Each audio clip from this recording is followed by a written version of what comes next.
প্রকৃতিতে পৌষের আনন্দধারা, ফসলের প্রাচুর্যের সাথে বিজয়ের গল্প যেন এক সূত্রে গাঁথা।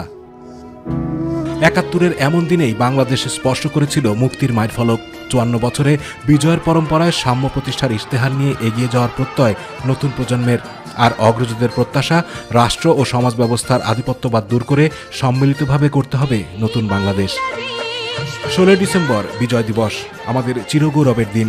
পৃথিবীর মানচিত্রে লাল সবুজের পতাকার স্থান পাওয়ার দিন আজ। বাংলাদেশ নামে নতুন একটি স্বাধীন ভূখণ্ডের আত্মপ্রকাশ ঘটে এদিন। পাকিস্তানি হানাদার বাহিনী অবনত মস্তকে অস্ত্র নামিয়ে রেখে গ্লানিময় আত্মসমর্পণে বাধ্য হয়েছিল ঢাকার ঐতিহাসিক রেসকোর্স ময়দানে। বিশ্ব মানচিত্রে যুক্ত হয় নতুন স্বাধীন সার্বভৌম বাংলাদেশ।